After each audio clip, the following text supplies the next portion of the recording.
नमस्कार दोस्तों, modern learning channel में आपका स्वागत है। मैं हूं बबन लाहनी।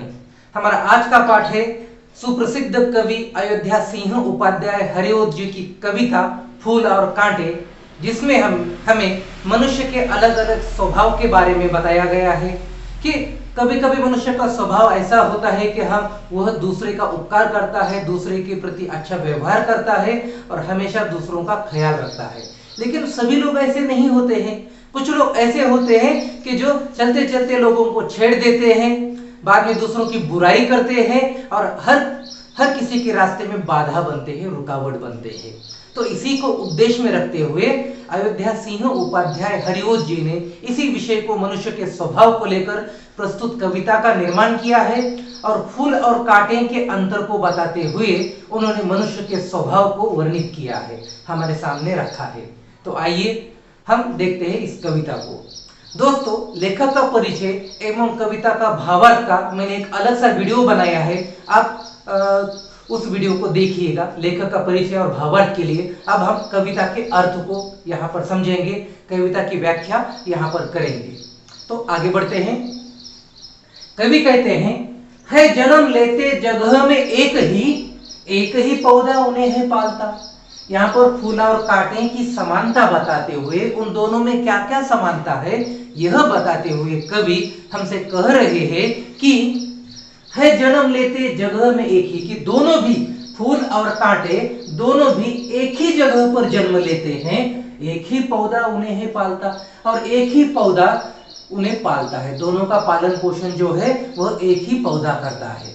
आगे कवि कहते हैं, रात में उन पर चमकता चांद भी एक ही सी चांदनी है डालता।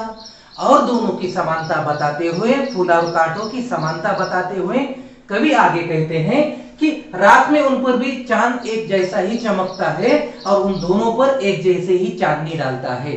तो वह ऐसा नहीं करता है कि चांद फूलों पर प्रसन्न होता है और उस पर रोशनी डालता है, उस पर उजाला देता है, और कांटे दूसरों को परेशानी देते हैं, इसलिए कांटों के ऊपर वो उजाला नहीं डालता है, रोशनी नहीं डालता है। तो ऐसा भेदभाव वो चांद भी नहीं करता है। तो दोनों के ऊपर वो समान रोशनी देता है, प्रदान करता है। आगे कवि कहते हैं, मेघ उन पर है बरसता एक सा, एक सी उन पर हवाएं हैं बही। तो मेघ भी जो बादल है उस पर एक जैसे बरसते हैं और एक सी उन पर हवाएं हैं बही, और हवा भी एक जैसे ही उनके ऊपर बहती है। नहीं तो ऐसा नहीं होता है कि फूलों पर बारिश नाजुक धीरे से गिरेगी और कांटों पर ऐसे जोरदार मूसलाधार वर्षा हो जाएगी और कांटे टूट फूट कर गिर जाएंगे। तो ऐसा नहीं होता है। तो वो भेदभाव नहीं करते हैं। यहाँ तक कि हवा भी उनके ऊपर एक सी बहती है।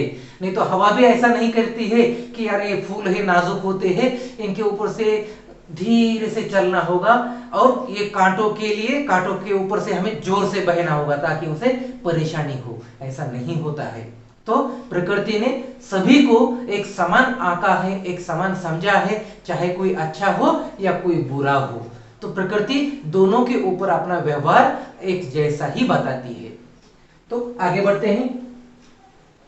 पर सदा ही यह दिखाता है हमें, ढंग उनके एक से होते नहीं। पर सदा ही हमें यह दिखाता है हमें, तो अपने व्यवहार के अनुसार सदा ये फूल और कांटे हमें ये दिखाते हैं कि दोनों ढंग उनके एक से नहीं होते। भले ही दोनों एक ही जगह पर जन्म लेते हैं, एक ही पौधा उन दोनों को पालता है, एक ही चांद की रोशनी उन दोनों के ऊपर गिरती है और एक जैसे ही बारिश दोनों के ऊपर गिरती है, इसके बाद हवाएं भी दोनों के ऊपर एक जैसे ही बहती है। इतनी समानता होने के बावजूद भी उनका जो व्यवहार है यह बताता है कि उनका ढंग, उनका तरीका एक जैसा नहीं है। दूसरों के साथ व्यवहार करना उनका समान नहीं है। तो हर एक का व्यवहार अलग अलग होता है। तो इसी तरह से दोनों के व्यवहार में समानता नहीं है। उनका ढंग, उनका तरीका वो अलग अलग है। वो कैसे है अब हम देखते हैं। छेद कर कांटा किसी की उंगलियां, फाड़ देता है किसी का बरबसत। तो कांटा क्या करता है अब हम देखते हैं। तो छेद कर कांटा किसी की उंगलियां, तो कांटा किसी उंगलियों को चुभा देता है, छेदता है, आर पार भी उंगली को कर देता है या फिर उंगलियों में चुभ जाता है। तो इस तरह से कांटा हमें परेशानी करता है। फाड़ देता है किसी का बरबसत, और यहाँ तक कि न केवल अपनी उंगलियों को छेद देता है बल्कि कांटा क्या करता है, हमारा फाड़ देता है किसी का वर वसन, मतलब किसी मनुष्य का वर अर्थात सुंदर और वसन अर्थात कपड़ा वस्त्र। तो इस तरह से वो किसी के सुंदर वस्त्र भी सुंदर कपड़े भी फाड़ देता है। ये नहीं सोचता कि इसके कपड़े नए हैं, इसके कपड़े बहुत अच्छे हैं और इसके गंदे कपड़े हैं, तो ये नहीं देखता है वो। तो कैसा भी क्यों ना हो, वो हमारे कपड़े सुंदर कपड़ों को भी वो फाड़ देता है। आगे कवि कहते हैं, प्यार डूबी तितलियों का पर कतर, भौरता है बेद देखा शाम तन।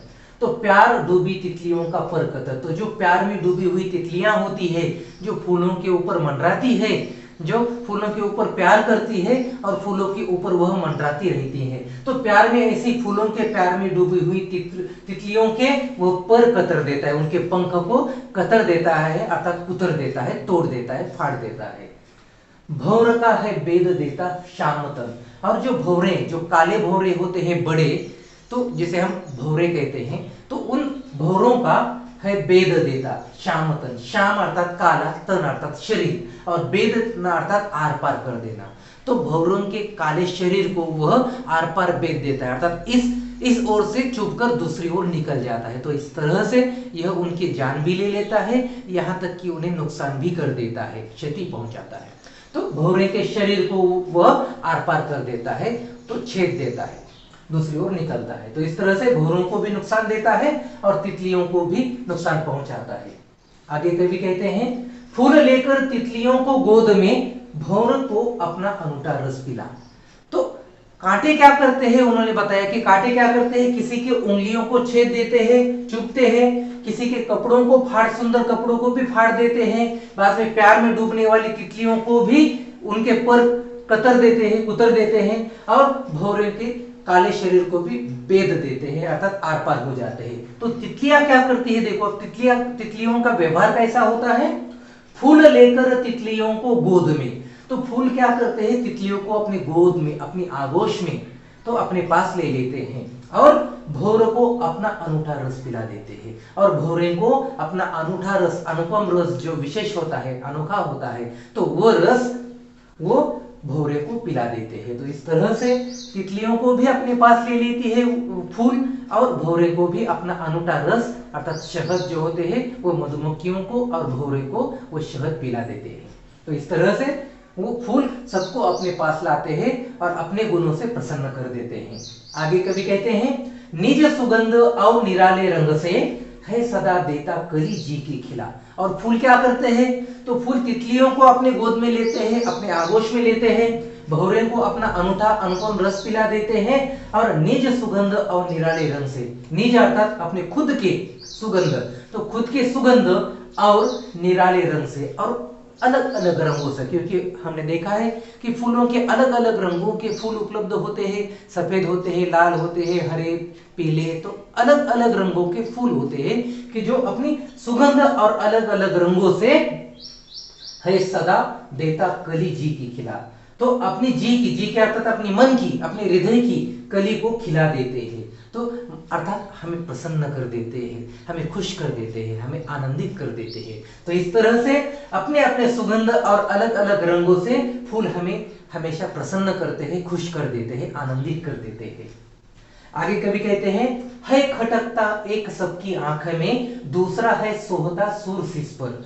तो इस तरह से कांटे क्या करते हैं, कांटों का व्यवहार कैसा है, फूलों का व्यवहार कैसा है, दोनों के व्यवहार में अलग अलग बातें कौन सी है, ये बताने के बाद कवि फिर आगे कहते हैं कि है खटकता एक सबकी आंखों में। तो इस तरह से बुरे व्यवहार के कारण, लोगों का बुरा चाहने के कारण, लोगों के साथ बुरा बर्ताव करने के कारण है खटकता एक सबकी आंखें, एक सबकी आंखों में खटकता है, चुभता है, बुरा लगता है, वो है कांटा।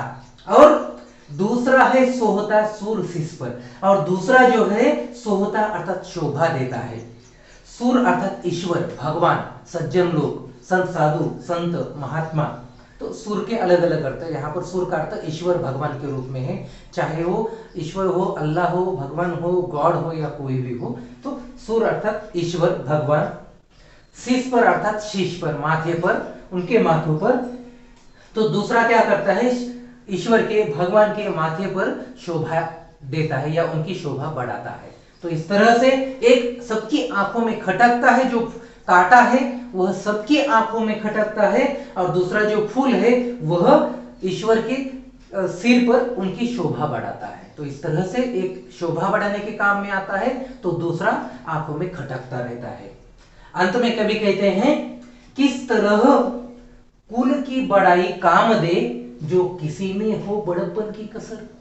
तो किसी का भी कितना भी बड़ा परिवार क्यों न हो, कितना भी अच्छा खानदान क्यों न हो, जिसका नाम पूरे विश्व में फैला हुआ क्यों न हो, तो इतना महान खानदान परिवार होने के बावजूद भी यदि उस परिवार में से एक व्यक्ति बुरे कर्म करता है और हमेशा लोगों को नुकसान पहुंचाता है, लोगों की बुराई करता है और उन्हें हमेशा परेशान करता रहता है, तो लोग उसे याद नहीं करेंगे।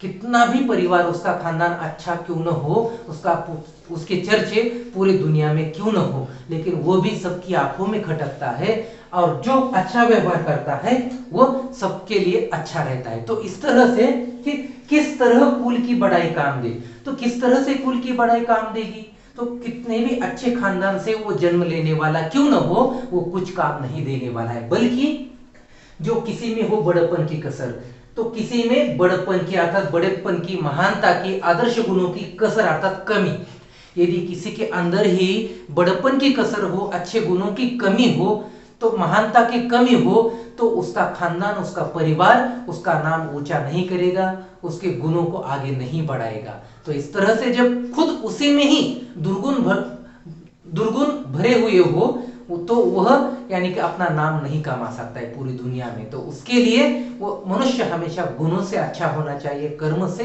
अच्छा होना चाहिए। अपने खानदान से, परिवार से अच्छा होने से मतलब नहीं है, कोई भी कितने भी महान परिवार का हो, अच्छे परिवार से हो, लेकिन वो अपने व्यवहार दूसरों के साथ कैसे करता है, दूसरों के साथ कैसा रहता है और हमेशा दूसरों का भला किस तरह से करता है, इसी के कारण मनुष्य की याद रहती है। तो इसीलिए इस कविता के माध्यम से कवि हमें यह संदेश देना चाहते हैं कि फूलों की तरह हमें हमेशा महकना चाहिए, दूसरों को प्रसन्न करना चाहिए, दूसरों का ख्याल रखना चाहिए, दूसरों की शोभा बढ़ाना चाहिए, न कि कांटों की तरह दूसरे को परेशान करना चाहिए, दूसरे को क्षति पहुंचाना चाहिए। तो इस तरह से, क्योंकि इसी अच्छे गुणों के कारण ही फूल हमेशा याद रहते हैं, लोगों के मन में हमेशा वास करते हैं, और कांटे जो है हमेशा खटकते हैं, हम उसे जला देते हैं या कहीं बाहर कहीं कोने में फेंक देते हैं। तो इस तरह से अच्छे गुणों के कारण उसे पूजा जाता है और बुरे गुणों के कारण उसे